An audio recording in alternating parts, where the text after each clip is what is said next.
রাত বাজে প্রায় ১টা।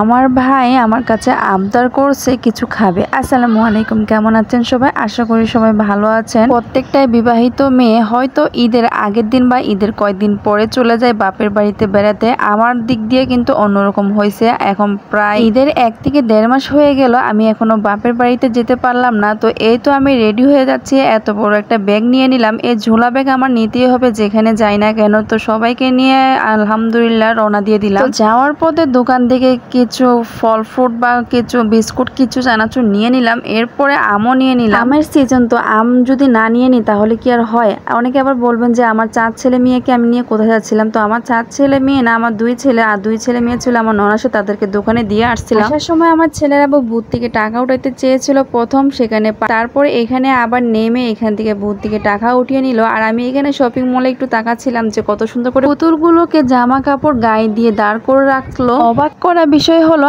আমরা যখন গাড়ি থেকে নামলাম তারপরে আমার আব্বু দোকান থেকে আসলো, তিনিও গাড়ি থেকে নামলো। এরপর অবশেষে আমরা পৌঁছে গেলাম আমার আম্মুর বাসায়। আম্মুর বাসায় পৌঁছানোর পর তো তারা নাতিকে নিয়ে ব্যস্ত হয়ে গেল, আর আমার ছেলে দুটাই পাগল হয়ে গেল, তার নানির সাথে আনন্দ করতেছিল। অনেকদিন পরে আম্মুর বাসায় আসছে, আমারও না অনেক অনেক ভালো লাগতেছিল যে প্রায় ঈদের 1.5 মাস পরে আম্মুর কাছে আসলাম। এসে দেখতেছি কাঁঠাল রেখে দিছে, তো কাঁঠালটা প্রায় শক্তই ছিল, আর আমার শক্ত কাঁঠাল খেতে খুব ভালো লাগে, সেই কারণে আগে কাঁঠাল ভাঙতেছিলাম। যেহেতু হাজবেন্ডকে নিয়ে গিয়েছিলাম তো সেই কারণে জামাই আদর তো করাই লাগবে, আর বাসায় তেমন কেউ নেই, শুধু আমার আম্মুই ছিল, তো সেই কারণে সবকিছু আমারই করতে হচ্ছিল। তো এইদিকে আমি কাঁঠালগুলো ভেঙে আম দিয়ে তাদেরকে বসে দিলাম, মানে আমার হাজবেন্ড আর এবং কি আমার আব্বুকে, ছেলেদেরকে। আর আমি যাব বলে কথা, আমার আম্মু যখন শুনেছে তখন তিনি অনেক কিছু রান্না করে আগে থেকে রেখে দিয়েছে, কিন্তু মাছটা আমার জন্য রেখে দিয়েছে। আমি গিয়ে মাছটা রান্না করব। কেন, আমার হাজবেন্ড মাছ ভাজি করে খায়, কিন্তু আমার আম্মুরা তেমন একটা মাছ ভাজি করে খায় না। মাছটা আমি কোনো রকম ভাবে বসিয়ে দিলাম। আর এদিকে দেখাচ্ছি গরু গোস্ত রান্না করছিল, ডাল রান্না করছিল, শাক রান্না করছিল,